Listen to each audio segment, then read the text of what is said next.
Pocas cosas hoy en día parecen causarnos tanta ansiedad como el avance de la tecnología. Desde el desarrollo de armas de guerra aterradoras hasta las preocupaciones por los dispositivos que usamos a diario, parece que encontramos nuevas razones para temer los avances tecnológicos con cada hora que pasa. Aldous Huxley tenía una visión única y matizada de la tecnología. Huxley era, por un lado, un entusiasta de los beneficios que la nueva tecnología podía traer a la humanidad, pero también era sombríamente consciente de los efectos horribles que podría tener si se utilizara de manera imprudente, o si una élite tecnocrática abusara de su poder superior para mantenernos bajo su control, posiblemente con nuestra propia aceptación inconsciente. Quizá la visión más inquietante de Huxley sobre el futuro de la tecnología aparece en Un Mundo Feliz. Para resumir muy brevemente, Un Mundo Feliz sigue a una serie de personajes mientras navegan esta distopía tecno-futurista, donde las personas son mucho más felices que hoy. Pero esto tiene un costo severo: sacrificar aspectos centrales de su humanidad. La gente es feliz en la estación asignada porque ha sido condicionada para ver eso como su lugar. Cuando alguien se siente triste, toma una droga llamada soma, que tanto adormece su infelicidad como les proporciona un subidón temporal, y la población en general se mantiene tranquila con un flujo constante de entretenimiento. En cada paso del camino, Huxley demuestra cómo la tecnología podría usarse para robarnos aquellos aspectos de nosotros mismos que más valoramos, y quizás de manera aún más insidiosa, que podríamos consentirlo. Tomemos la amistad o el amor, por ejemplo. En su sentido tradicional, estas cosas simplemente no existen en un mundo feliz, porque son inconvenientes tanto para la persona como para el Estado.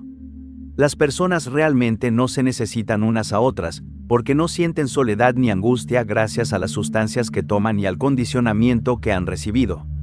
Paradójicamente, esto ha hecho que la sociedad de Un Mundo Feliz sea profundamente colectivista, en el sentido de que no existe la propiedad privada ni nada parecido, pero también profundamente individualista, en el sentido de que no existen vínculos concretos entre personas. La gente no se preocupa por los demás, no existe el deseo del bien del otro por sí mismo, usando la terminología de Aristóteles sobre la amistad, ni el tipo de amor que te hace preferir a una persona sobre otra o ponerla por encima de ti mismo. Pero esto limita a las personas a una alegría abundantemente falsa. Claro, son felices en cierto sentido, pero es el tipo de felicidad de ver un programa divertido en la televisión. Huxley sugiere que la vida ofrece mucho más que el tipo de placer que aparece en Un Mundo Feliz, pero también teme que caigamos bajo el hechizo de la comodidad y ni siquiera nos demos cuenta de lo que estamos perdiendo. Otro buen ejemplo de la pérdida de humanidad en Un Mundo Feliz es el ámbito del pensamiento. Huxley tiene una relación compleja con la idea del pensamiento reflexivo y del aprendizaje. Por un lado, reconoce que es una parte gratamente valiosa de la mente y de la experiencia humana. En su novela semi-utópica La Isla, donde presenta una visión más optimista de la humanidad, coloca la educación y el aprendizaje en primer plano. Su ensayo, titulado Educando al anfibio, trata sobre la capacidad del aprendizaje no solo de ser útil, sino también de enriquecer la experiencia de la vida.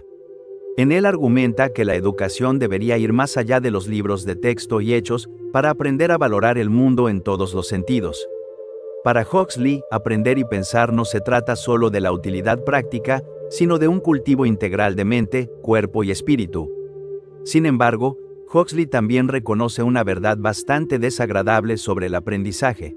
El pensamiento crítico y todos sus derivados pueden ser difíciles, aburridos y a veces parecer inútiles. Como resultado, cree que los seres humanos estamos completamente necesitados de distracciones. Lo expresa maravillosamente en un ensayo sobre propaganda, donde comenta nuestro fracaso al prever el auge del entretenimiento vacío, y cito: «Fracasaron en prever el desarrollo de una vasta industria de comunicaciones masivas preocupada principalmente ni por lo verdadero ni por lo falso, sino por lo irreal, lo más o menos totalmente irrelevante». En una palabra, no tomaron en cuenta el apetito casi infinito del hombre por las distracciones. En Un Mundo Feliz, y cada vez más en nuestra propia realidad, a menudo no se nos fuerza a pensar, y Huxley cree que podremos delegar cada vez más nuestro pensamiento a la tecnología. Un aspecto distintivo de las preocupaciones de Huxley respecto a la tecnología es que no solo permitiremos que esto suceda, sino que ni siquiera nos importará. Por un lado, esto lo hace significativamente menos angustioso que, por ejemplo, 1984. Quizá el análisis más conocido de Huxley sobre este punto proviene de Neil Postman, en su famoso ensayo Divirtiéndonos hasta morir, donde habla de la advertencia huxleyana para el futuro de las democracias. En su ensayo, Neil Postman expresa de manera magistral lo siguiente: en la profecía huxleyana, el Gran Hermano no nos vigila por su elección, nosotros lo vigilamos por la nuestra. No hay necesidad de guardianes, puertas o ministerios de la verdad. Cuando una población se distrae con trivialidades, cuando la vida cultural se redefine como un ciclo perpetuo de entretenimientos, cuando la conversación pública seria se convierte en un lenguaje de bebés, cuando un pueblo se convierte en audiencia y sus asuntos públicos en un acto de vodevil, entonces una nación se encuentra en riesgo. La idea aquí no es que vayamos a ser oprimidos por la tecnología en el sentido tradicional. Huxley no imagina un estado totalitario que imponga repentinamente todo esto desde arriba, sino que nosotros aceptaríamos gradualmente todo esto porque hace nuestra vida un poco más conveniente y un poco más entretenida. Estaremos tan absortos en las ventajas placenteras que ni siquiera notaremos cómo nuestra propia capacidad de decisión se va desvaneciendo. Es difícil precisar un pensamiento central detrás de la ansiedad que rodea a la tecnología, pero la principal preocupación de Huxley era que comenzáramos a sacrificar bienes humanos en aras del progreso tecnológico. De nuevo, Un mundo feliz es el caso paradigmático de esto.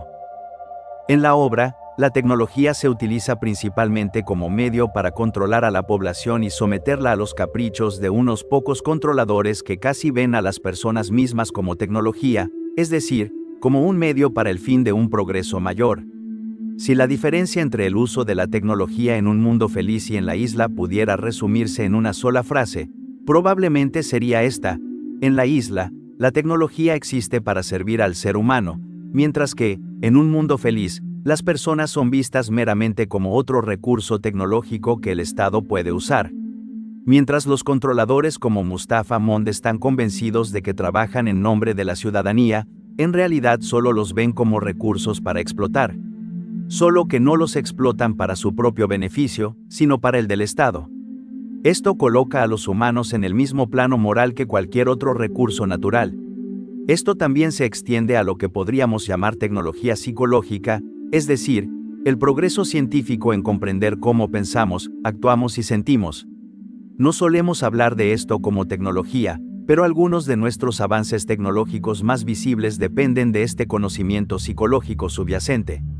Las aplicaciones de redes sociales, por ejemplo, utilizan avances recientes en la ciencia de la atención para mantenernos enganchados en sus plataformas durante mucho tiempo.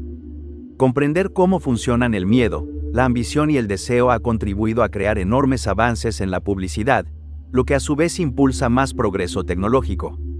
Y de nuevo, vemos que la diferencia fundamental entre Un mundo feliz y la isla es si el ser humano es considerado un agente cuyas preferencias individuales merecen ser tomadas en cuenta, o si es simplemente una herramienta para que el gobierno la use.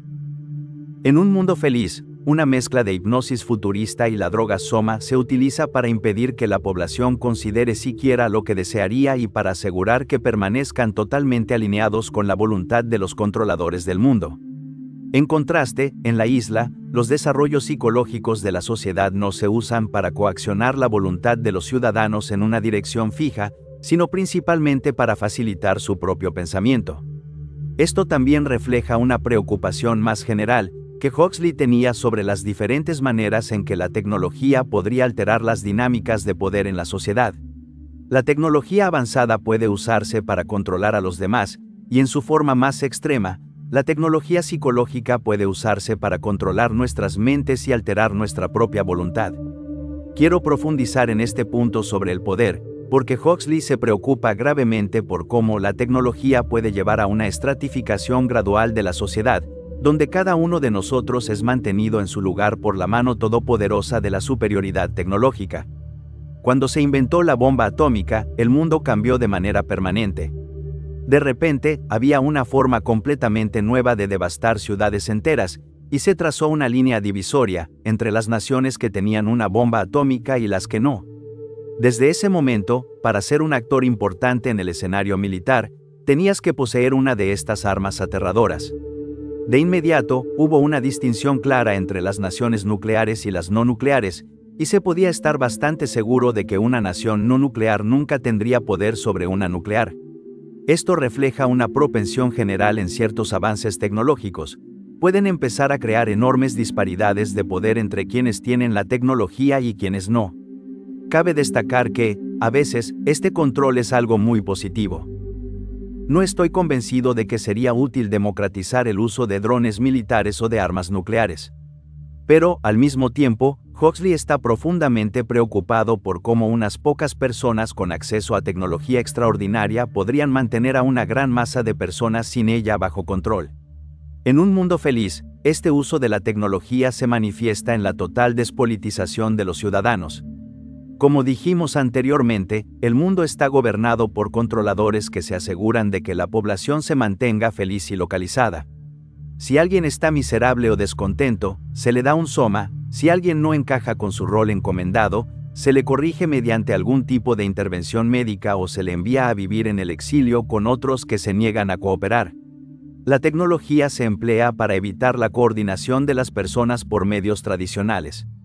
En nuestro mundo, si queremos coordinar a un gran grupo de personas, necesitamos persuadirlas de alguna manera. Claramente, las personas podrían recurrir a medios manipulativos, pero aún así necesitan hablar con ellas e intentar convencerlas de que su manera es la mejor. En un mundo feliz, simplemente utilizan uno de sus muchos avances tecnológicos para obligar a las personas a cambiar de opinión. Los individuos son programados conscientemente desde la infancia para valorar determinadas cosas, comportarse de ciertas formas y encajar en roles predefinidos. En otras palabras, no hay espacio para la movilidad social ni para opiniones disidentes.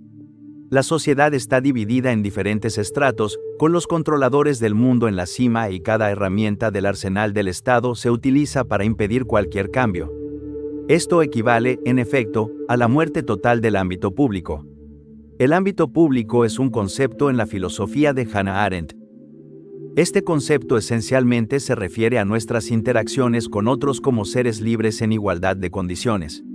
Los diálogos entre amigos forman parte del ámbito público, al igual que los debates políticos o las organizaciones de asociación libre. Es donde nos reunimos y decidimos qué haremos con este mundo que habitamos. También es la base de cualquier tipo de democracia, o al menos de la participación pública en política. Para decidir cómo queremos que sea nuestra sociedad, necesitamos acceso mutuo en este ámbito público. Podemos pensarlo de esta manera: si solo nos encontráramos en el trabajo, donde tenemos un empleo que atender, o solo con nuestra familia, que es demasiado pequeña para coordinar acciones a gran escala, ¿cómo podríamos tener conversaciones sobre la dirección más amplia que queremos para nuestras comunidades? Hannah ya estaba preocupada por la desaparición del ámbito público cuando escribió su obra La condición humana, pero en un mundo feliz esto alcanza su punto extremo. La dominación tecnológica de los controladores significa que nadie quiere entrar en el ámbito público y, aunque quisieran, tampoco podrían. Incluso si pudieras reunir a varios rebeldes, no habría manera de llegar a la población adicta. De hecho, esto es lo que ocurre en la novela.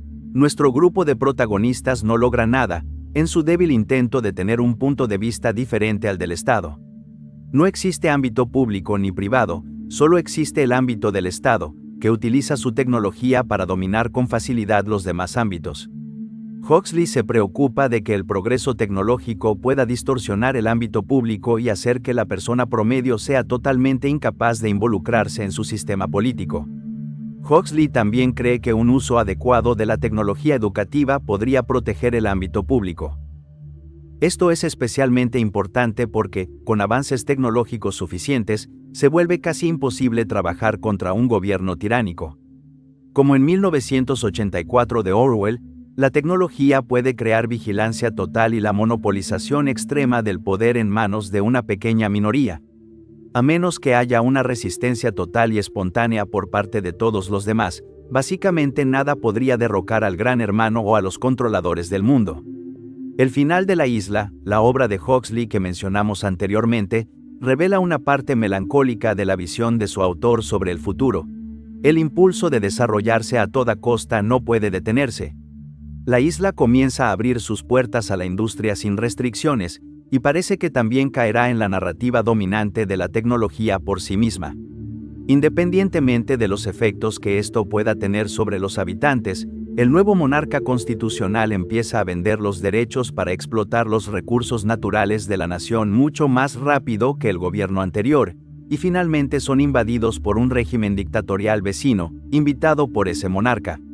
A pesar de todas sus esperanzas, Huxley no cree que un uso utópico de la tecnología pudiera durar, y existe algo profundamente triste en esto. Esta es la obra final de Huxley, y en efecto se despide de su sueño de una sociedad que use la tecnología y la psicología puramente en beneficio de las personas. Entonces, ¿qué debemos sacar de esto? Hasta ahora, hemos hablado principalmente en términos de utopía y distopía, pero en su ensayo Libertad, Calidad y Maquinaria, Huxley ofrece preocupaciones más realistas sobre el futuro de la tecnología, así como recomendaciones bastante agudas sobre cómo usarla para mejorar a la humanidad. En primer lugar, Huxley critica la idea de que la tecnología moderna sea necesariamente antihumana. Respondiendo a críticas que afirmaban que la tecnología de construcción moderna necesariamente genera peores estructuras, Huxley argumenta que la principal diferencia entre la aldea medieval y la ciudad moderna es el tamaño de la población. Para citarlo directamente, en las pequeñas ciudades de siglos anteriores, la suciedad y la fealdad rodeaban las espléndidas iglesias y palacios, pero estos barrios marginales debían medirse en acres, no en millas cuadradas. Por lo tanto, advierte contra una reacción instintiva que atribuya todo lo peculiarmente malo de nuestras sociedades únicamente al desarrollo tecnológico. Este tipo de explicación simplista siempre será una simplificación excesiva y no captará la amplitud total de los problemas de una comunidad. Además, Huxley señala que los avances tecnológicos han permitido que las personas vivan más tiempo y han traído enormes beneficios en salud pública, longevidad y mucho más. Si prescindiéramos de la tecnología moderna, solo condenaríamos a millones de personas a la muerte, personas que dependen de ella para sobrevivir, ya sea evitando hambrunas o combatiendo enfermedades. Sé que esto puede parecer un punto bastante obvio, pero entre todas las críticas a ciertos aspectos de la tecnología, vale la pena reconocer el enorme bien que ha hecho y que continuará haciendo. Este bien no es menor, sino que afecta muchas áreas de nuestras vidas. Por otro lado, Huxley se preocupa por cómo los gobiernos usarán esta tecnología cada vez más sofisticada para controlarnos, tanto mediante espionaje avanzado como apelando a nuestro apetito por la distracción y el placer.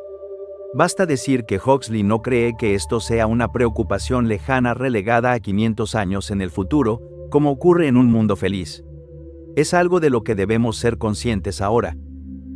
También le preocupa la creciente capacidad de la tecnología para cegarnos ante algunos de los placeres y propósitos más profundos de la vida, que nos preocupemos por el corto plazo a expensas total del horizonte, y que nos convirtamos en esclavos de nuestros caprichos momentáneos, sin cuestionar qué es lo que realmente deseamos de la vida y de nuestra comunidad.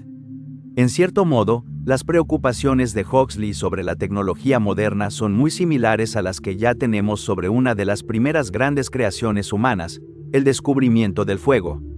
El fuego podía calentar a la humanidad primitiva durante las noches frías, ahuyentar a los depredadores y transformar materiales potencialmente venenosos en comidas reconfortantes y nutritivas. Al mismo tiempo, podía incendiar viviendas, destruir ciudades enteras e incluso matar de manera dolorosa. Ciertamente, no podríamos vivir sin fuego y, sin embargo, enseñamos a los niños desde muy temprana edad que debe ser tanto respetado como temido. Esto incluso se evidencia en el mito de Prometeo, quien entregó el fuego a la humanidad y fue severamente castigado por ello. Si existe un mensaje central en el relato de Huxley sobre la tecnología, probablemente sea este: hagas lo que hagas, no permitas que se use de manera completamente acrítica. No caigas en una situación en la que el individuo quede reducido a un simple engranaje que mueve las ruedas del progreso tecnológico. Reconoce el poder de estos desarrollos y trátalos con la misma cautela con la que tratarías a cualquier entidad dotada de gran poder. Pero, al mismo tiempo, no ignores los grandes beneficios que pueden aportar. Más allá de lo que pienses sobre los ideales particulares de Huxley o sobre la dirección que deseaba para la humanidad, este es, sin duda, un mensaje que vale la pena escuchar. como nos advierte Huxley en su ensayo, Nueva visita a un mundo feliz. La dictadura perfecta tendría la apariencia de una democracia, pero sería en realidad una prisión sin muros donde los prisioneros ni siquiera soñarían con escapar.